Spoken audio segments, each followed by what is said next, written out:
Hello and welcome along to this week's Assist, sponsored by Free Super Tips. I'm Warren Ashurst with you again. Alongside me this week are, as ever, Mark Langdon and Dan Childs to talk through their predictions and tips for this weekend's action.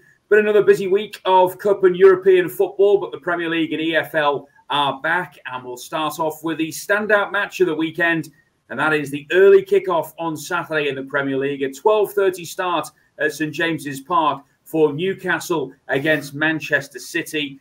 Newcastle's unbeaten run, of course, came to an end last week with defeat at Fulham. Manchester City with that last gasp equaliser against Arsenal in the big game at the Etihad. Newcastle 17-4 here to claim the victory. It's 100-30 the draw, 3-5 Manchester City to get back to winning ways. Mark, we'll start with you, and we have to, I suppose, review firstly what happened in that big game at the Etihad last week. So much to sort of talk about, but just summing it up, how did you see it? Oh, blimey, how long have we got, Warren? I think overall Arsenal will be the happier, even though the way they conceded that last gasp goal, as you said, would have been painful. They went to the Etihad, they fell behind, they weren't playing well. It looked at one stage like City probably going to go on and get the second goal. They withstood that. They then got themselves in front. They went down to 10 men. And for most of the second half, they created very little, Manchester City. And Arsenal were growing in confidence and felt very comfortable for most of that game.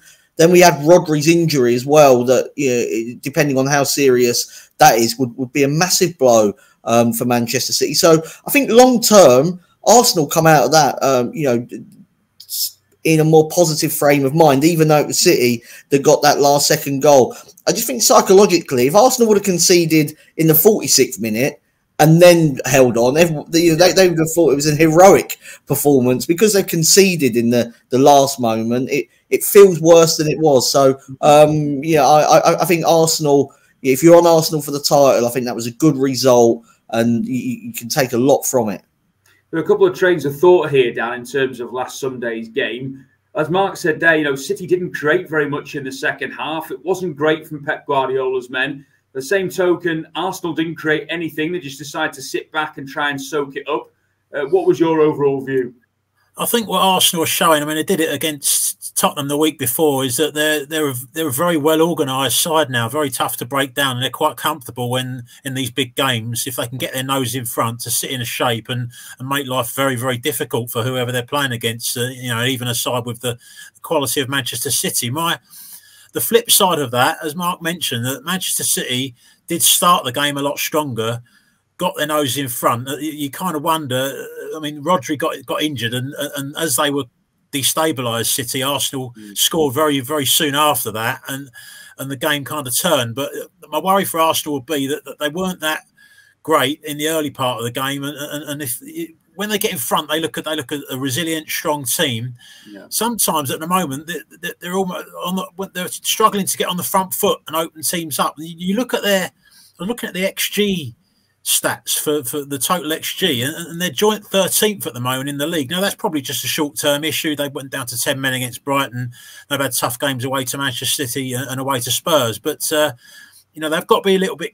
There've not been as many signs of that free-flowing football that we've seen from them so far in the last couple of seasons. So that would be my only, issue. With Arsenal have so much concentrating on getting better defensively that there's a danger that they might lose a bit of the attacking flair. But, no, certainly they'll be the happier with the result.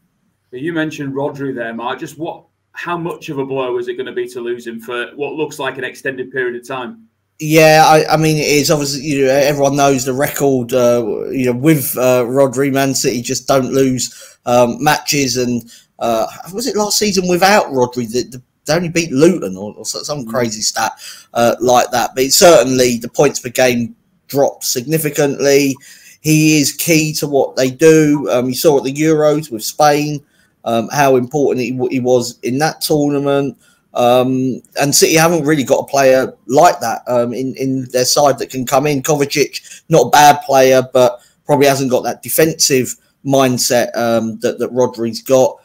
I wonder if they might use John Stones in midfield more often. I know he can play in defence and sort of step out into midfield, But in, say, the big games, if they're away to a Liverpool or something like that, the big Champions League games as well, whether someone like Stones can just come in, because he's very comfortable on the ball. I think he can play that role. You might also see more of Rico Lewis as well, because Kyle Walker did not have the best of games up against Martinelli, and Lewis is comfortable coming inside and sort of, starting as fullback, whereas Kyle Walker these days is much more of kind of almost like a centre-back, really. So those are the options available. Another one would be to buy somebody in January, but a big loss for Man City and for the Premier League, really, because you want to see the best players playing all the time, and it does look like Rodri is one of the best. And the best in each position by an absolute mile, is going to be missing for, as you say, an extended period. We said, Dan, last week that Newcastle weren't playing particularly well, and on cue, they lost their first game of the season against Fulham, which was a bizarre game because Fulham probably should have been well clear, particularly in the first half, up to about an hour or so. Newcastle then fought their way back and probably could have got something out of the game, but hardly ideal preparations to face the champions. No, I mean, we've mentioned a few times on this show that Newcastle have been getting, more points, than they're probably warranted for their performances. I don't know. I for some reason, I just think this is a good time to play Manchester City. I know they had no Rodri at the start of the season, and they coped quite well then. But I just think the psychological blow of knowing that he's going to be out for such a long period of time is a biggie, and this isn't an easy fixture generally in the Premier League. Newcastle, for all their kind of sketchy performances, they're 10 games undefeated at St James's Park. Last season, played City at home twice, beat them 1-0 in the EFL Cup, lost 3-2 in the league games. They're generally quite close, the matches. Newcastle, I do feel they're almost more comfortable sitting deep and defending from that shape and counter-attacking teams. And obviously they'll get the chance to do that here. I just feel the price is City having lost Rodri and Newcastle being a tricky opponent. I wouldn't be rushing to back City at odds on, so I'm going to do the opposite. I'm going to go for Newcastle or draw double chance. Okay, so Dan's on Newcastle's side. What's your suggested bet here, Mark? Man City to win and over 2.5 goals. It did make me laugh that Eddie Howe said, we didn't look right on Saturday after the Fulham game. And I'm thinking, you haven't looked right all season. It's just the results have been going their way. Their bottom half on expected goals. Fulham had 11 shots on target against Newcastle. So that would be the biggest concern for me. But then on the flip side to that, City, they did concede against Brentford. They did concede against Ipswich. So wouldn't be surprised if Newcastle scored, but probably in defeat. Okay, contrasting views then from Mark and Dan for the big match. It is a 12:30 kickoff, just to remind you, on Saturday for Newcastle against Manchester City at St James's Park. Now it's time to look at the rest of the Premier League action, starting off with Saturday's 3 o'clock kickoffs. And we start off with Arsenal. We've already discussed plenty on how they got on at the Etihad last week. They're 1-6 to beat Leicester at the Emirates on Saturday. Leicester as big as 14-1. The draw is 7-1. Dan, we'll start with you. You mentioned there slight concerns about Arsenal, but are they going to have enough to see off Leicester? Yeah, I think there's just a massive class gap here. Leicester, I think, will probably be one of the relegated teams at the end of the season. Scraped through the EFL Cup tie against Walsall in the week 0-0 and beat them on penalties. They've picked up a few points, haven't they? Got a draw against Spurs, draw against Crystal Palace recently. But I mean, this is, apart from Manchester City, as tough as it gets away from home in the Premier League. I mean, Arsenal are very, very short price to win the game. It's how you go about finding a bet here. I've mentioned Kai Havertz a few times this season. I just think that the markets are still not quite keeping up to date with him. The fact that he's Arsenal's main man now up front. He scored in both of their home games this season. He's 11-8 to score any time in what could arguably, you could say, it's one of Arsenal's easiest matches of the season. I think that's a reasonable price. So Kai Havertz to score any time. He didn't complete a pass against Manchester City, but of course he doesn't need to do that to get a goal. And Kai Havertz will fancy his chances of getting on the score sheet on Saturday. Mark, what are you thinking here for Arsenal-Leicester?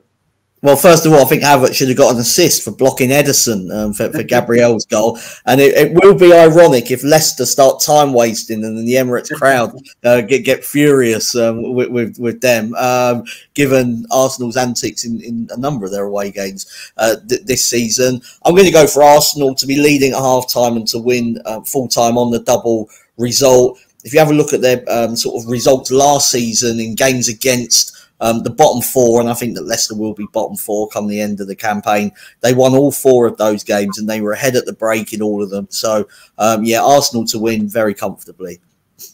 Brentford against West Ham as another of the 3 o'clock kickoffs. Brentford 6-5, the draw 5-2. West Ham 11-5. Bearing in mind what happened in midweek at Anfield in the EFL Cup, Mark, there's a little bit of pressure already starting to mount on Julian Lopetegui. Yeah, absolutely. 5-1 defeat. It's against Liverpool, and it can happen because they're got so much quality going forward, and West Ham had a player sent off. But following hot on the heels of what happened against Chelsea, they've lost 3 at home for the first time at the start of the season, for the first time in their history. So I don't think sort of the crowd were delighted that he turned up anyway. He wasn't the most inspiring of choices, so definitely under pressure. I think that could result in him sort of setting West Ham out to not lose this game, and that's why I'm going for the draw. I just wonder if Brentford have got enough in the attacking third to sort of break down a team that probably would be happy with a point. And if you do look at West Ham, might be more comfortable on the road at the moment anyway. They got that point at Fulham and they beat Palace. Yeah, I always worry about Brentford. Can they break teams down that sit in? Yeah, I did see a brilliant stat this week that said that West Ham haven't been outside of London yet so far this season. And, well, arguably you could say, barring, of course, that cup game against Liverpool, that they are around and about the London area again this weekend. And Mark's already alluded to it, Dan, that at home the pressure seems to be mounting on them. Is this going to do them a favour actually being away from the London Stadium? I think so, yeah. I think it'll be easier for them at the moment to play away. The last week's game against Chelsea, the position that he played Alvarez in, that really, I couldn't understand what he was doing there tactically. I mean, he was massively exposed, and they were kind of 3-0, out of the game before he was taken off the pitch. Not really Alvarez's fault. He's just played in a position that he's not used to. But I still think you've got to take a bit of time and take a breath with West Ham at the moment. Those 3 home defeats against Aston Villa, Chelsea, Manchester City. The other 2 games, they have picked up 4 points from them, both away from home, both in London. I can see them getting 3 points here at Brentford. Brentford, they've got, issues with obviously Tony leaving, Johan Wissa, now injured as well. So there's very limited options for Brentford up front. A lot of reliance on Brian Mbeumo. So no, I think West Ham have got more in the attacking areas, and this is a winnable game, a little bit like the game was at Crystal Palace that they won. So West Ham for me. Well, there might not be plenty of options for Brentford at the moment, but Chelsea are inundated with options as they prepare to return to Stamford Bridge on Saturday. They face Brighton in a 3 o'clock kickoff. Chelsea 7-10 to claim the victory. It's 16-5 the draw, and Brighton are 100-30. Dan, we'll start off with you with this one. Is it fair to say that Chelsea are a different team away from home than they are at home? Possibly. I just find Chelsea so hard to assess. I have done for the last couple of years, and I'm still in that boat. You look at a batch of their fixtures this season, look very, very good against Wolves and against West Ham, and look very, very ordinary, I thought, against Palace and against Bournemouth, even though they won the Bournemouth game 1-0. They rode the luck in that game. So I think they're going to do better than last season. There's improvement happening there, but I'm not quite sure how much at the moment. Brighton have got off to a pretty decent start, undefeated at the moment, and they have kind of raised their game in what you would say the big games against the big clubs. Played well against Arsenal, even before they went down. Arsenal had gone down to 10 men. They were playing well in that game, got the draw, got the win at home to Manchester United. So I think they'll turn up here at Chelsea and play well as well. I'm going to go for the draw. Appeals to me at 16-5. Brighton were, I suppose, quite wide open against Nottingham Forest last weekend, Mark. I mean, they've conceded 2 goals. They could have conceded more. But as Dan mentioned there, they do tend to raise the game against the bigger clubs. They do. I think that they're well suited to playing against big teams because they are comfortable on the ball and they're brave. And I think a lot of the times you get sort of, and I'll put smaller in sort of inverted commas, but some of the smaller teams play the big teams in the Premier League and they're beaten before they start because they're not prepared to take risks and beat the press. And, you know, that is the way quite often to get through against the top teams. I'm in Lisbon at the moment for the SBC conference and awards this week. And I got collared by somebody in a pub the other day that said I got Chelsea wrong and that they, you know, because pre-season I was fairly negative about them. I mean, I kind of just agreed just to, you know, move the conversation on. But I'll wait and see. You know, a bit like Dan, I'll stay on the fence with Chelsea for now. The bet I like here is both teams to score an over 2.5 goals. Chelsea allowed 14 shots on target in their last two games, even though they've won them to 0. Yeah, I don't think you can say at the end of September that anybody's right or wrong about a team at the moment. There's still plenty of time, of course, in the season to go.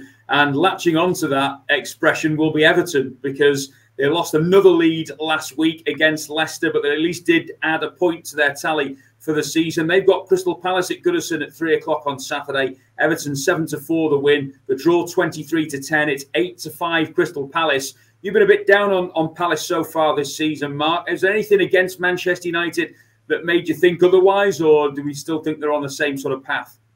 Same sort of path, really. Second half was better than the first, but I mean, the first half, you know, Man United, if they had somebody of sort of quality up front, I think would have probably won the game. So I'm still not absolutely convinced by Palace. I'm going to go for Everton, draw no bet in this game. I just think Everton haven't been that bad.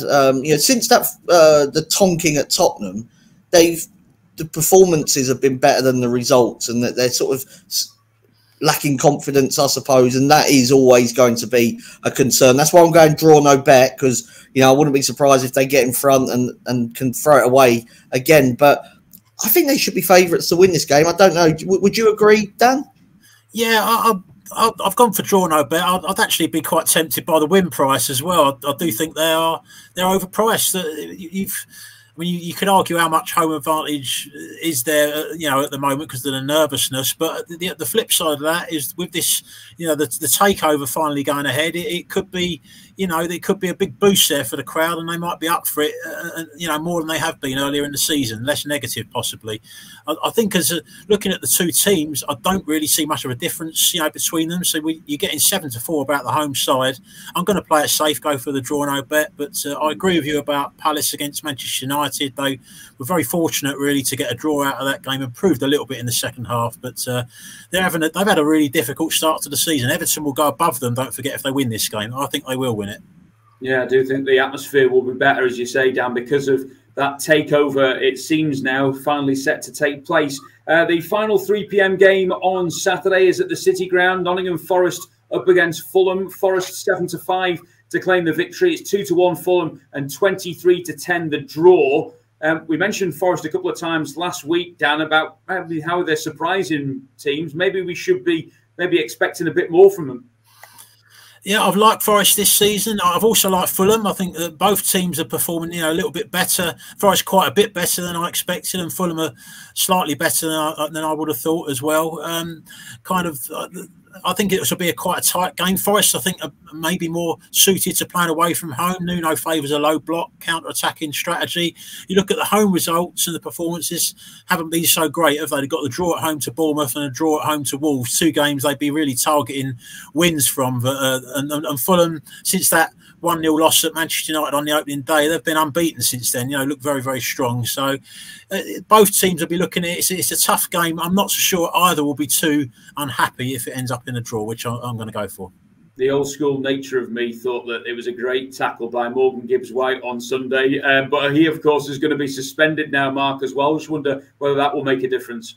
I've got that down on my notes, Warren. I mean, I think it was probably a yellow card. The false and intent was there, even though he did get some of the ball. And I actually think that Gibbs-White's absence is why I'm heading towards the draw, because, you know, I think Forest are better on the counter-attack. The one kind of player that is, you know, you would back to be able to, you know, be that creative spark is Gibbs-White. He's in the England squad now, isn't he? Top quality player. I think it'll be a big miss. So yeah, draw. Okay, well, Saturday evening's tea time game is at Molineux, a 5:30 start for Wolves against Liverpool. In terms of the betting, Wolves are 13-2 to claim the points. It's 9-2 the draw, 4-11 Liverpool. Another instance, 2 back-to-back now, Mark, where Liverpool necessarily haven't started the games particularly strongly, but they got another win, as I say, against West Ham and against Bournemouth last week. And now they face another trip on the road to the Midlands. Yeah, I think that is probably just part and parcel of a new manager wanting to do things slightly different. Klopp used to want to get after teams. I think Slot, as has been alluded to many times already, isn't so worried about, coming flying out the traps, wants more control maybe than what Klopp did. I think Liverpool, the one thing I would just say, and to maybe just guard against sort of being too overboard on Liverpool, is the fixtures have been relatively kind for them so far, and this is another game they'll expect to win. They should win. I'm going to go for the Liverpool to win and under 3.5 goals, though, partly for what you were saying, really, Warren, just in terms of the fact that haven't always been sort of at it for 90 minutes, and just on Wolves, their XG suggests that they should have conceded half of the amount of goals that they've conceded so far this season. So I think it's just the XG 7, and they've conceded 14. That either says they've got a bad goalkeeper, or there's some variance and it'll just start going their way. The answer might be both, of course, as well. But yeah, I think Liverpool will win, but maybe not, by the kind of margin that saw off West Ham on Wednesday. I mean, I've seen little bits of Wolves this season, Dan. I don't think they've been as bad as the league position suggests, but Mascara now looks like he's going to be out for the season, or certainly for a long period of time as well. Maybe a little bit of pressure starting to land at the feet of O'Neill. Yeah, I like O'Neill as a manager. One of the reasons is that he really does go for games, even against the bigger teams. His teams do, often will press high and take the game on, especially at home. And I think that could be to their detriment here. I think Liverpool, if you try and take them on, they've got so much to cut you open offensively. I agree with Mark about the fixture list has been quite kind for Liverpool, but some of their attacking players have been superb as well. I'm looking at Liverpool's attack with Nunez, Salah, Diaz looks amazing as well this season. Hotter, who did well in the week against West Ham, loads and loads of goal scoring options. Like the Gakpo I've not even mentioned.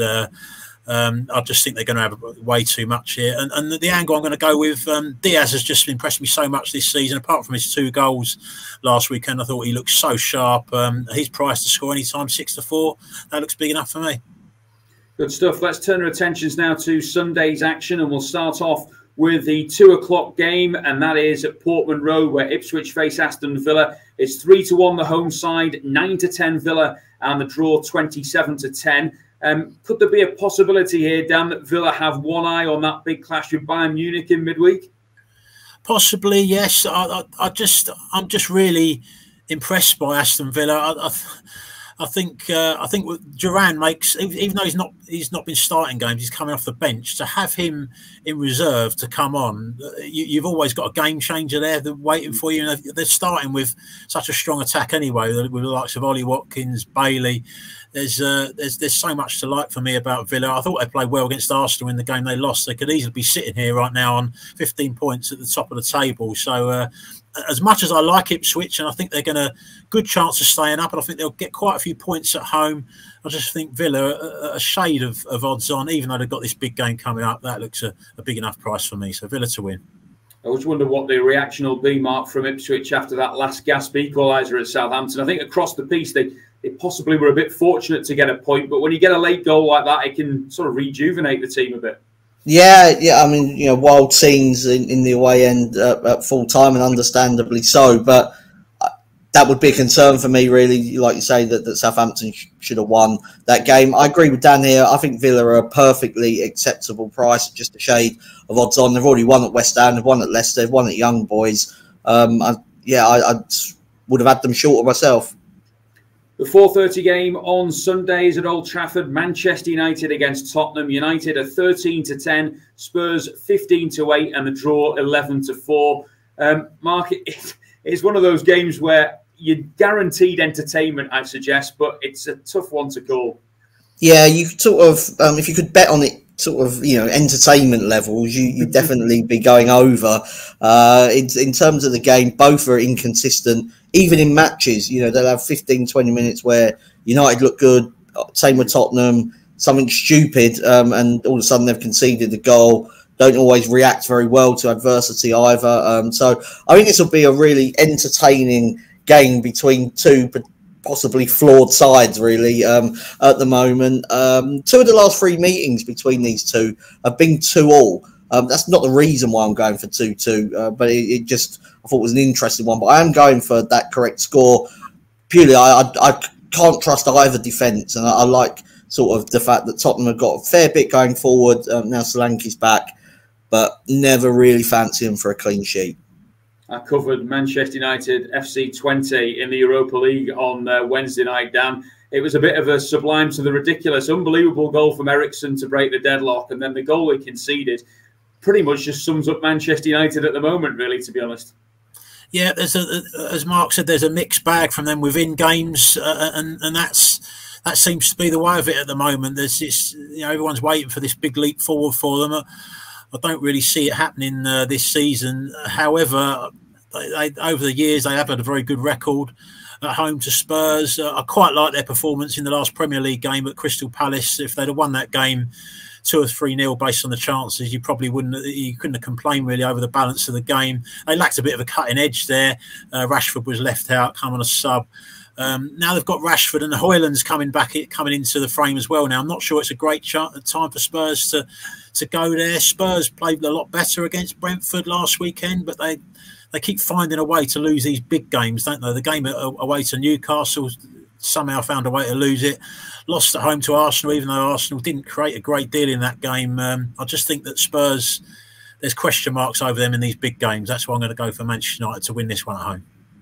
Well, we've got Monday night football to look forward to this week as well. It is the battle of the 2 South Coast sides as Bournemouth take on Southampton. Bournemouth 13-20 to claim the victory. Southampton 17-4 and the draw 31-10. Saints, of course, down picking up the first point last week against Ipswich. Just wonder how that they'll react against the Bournemouth team, who I saw against Liverpool, who looked really good at times, but also, like we said, with several teams wide open at the back. They were, I mean, a little bit like I was mentioning with Wolves and Gary O'Neill. They will have a go, even against they're very brave when they play against the top teams. I think when you're playing against a team that's kind of below your level, then that kind of style of plays is going to generate the goals and get the wins. I think I don't normally like to go much lower than this for a single bet, but 13-20 for me to win the game, I really think they'll be too strong. Got quite a bit going forward. Semenyo's impressed me a lot this season. I think Evan Nilsson will get his goals eventually. NSU now, another summer signing, is just starting to get up to fitness. There's quite a bit for them going forward. I don't see much going forward at Premier League standard in that Southampton attack. The Ipswich game, I mean, they've conceded late on. It looked quite balanced to me, the game on chances, that game, and really one they would have been targeting as a must-win, I think, even this early in the season. So Bournemouth to win for me. Are you on the side of Bournemouth as well here, Mark? No, I'm not. I don't know if it's the fact that it's Bournemouth being a price 13-20 kind of hurts my eyes and ears really when I hear a price like that. But it feels it feels quite short. For me, for Bournemouth, I'm going to go for Southampton or draw a double chance. I just think that they're too big a price. Okay, well, that's the thoughts of Mark and Dan on this weekend's Premier League action. Up next, we're going to turn our attentions to the EFL.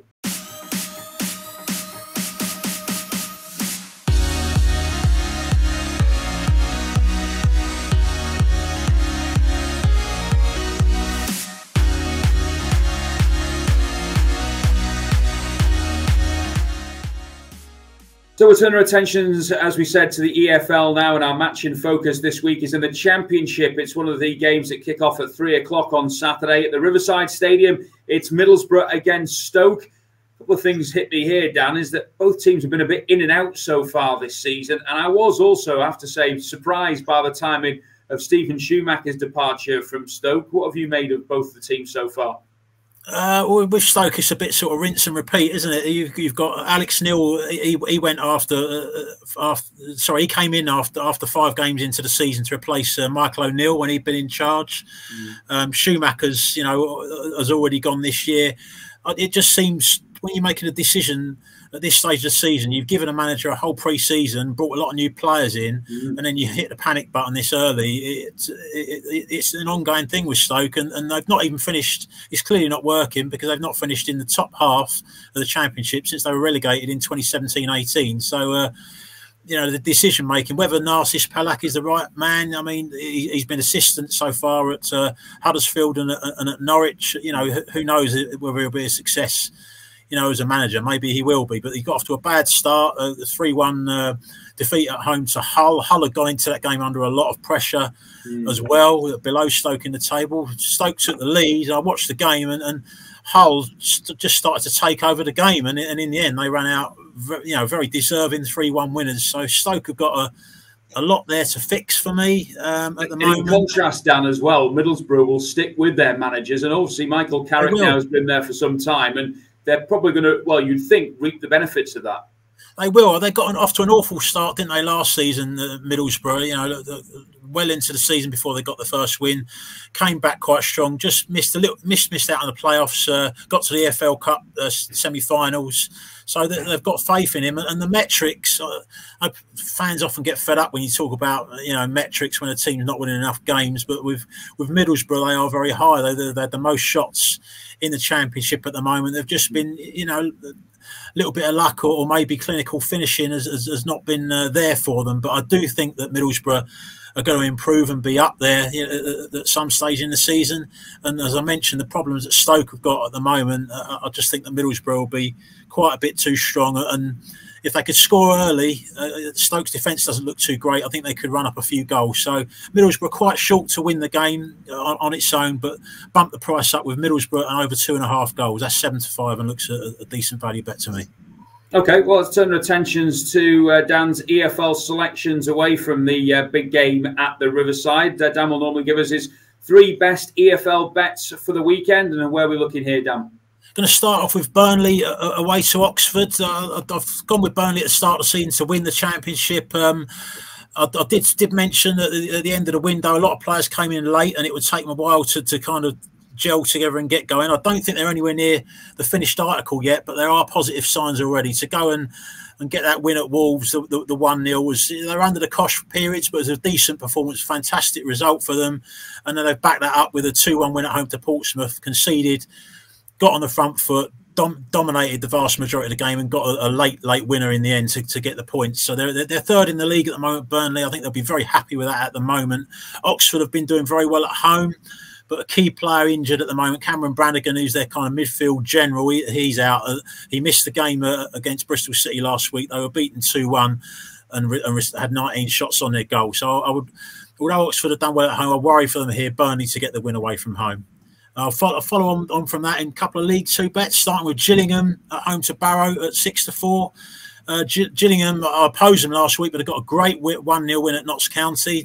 Defended well, hit them on the break, got a 1-0 win. They've been even better at home. Beat Carlisle 4-1. Chesterfield, who are a very strong team, 1-0. They've beaten at home. And Tranmere 3-0. I think Barrow are actually top of the league at the moment. They beat Newport 2-0. Newport going through a terrible period at the moment, lots of injuries. So Barrow won that game. Barrow are not so convincing generally on their travels. I think they've only had 2 wins away this year. And Niall Canavan, their captain, has been injured the last couple of games. So Gillingham to win that game at 6-4.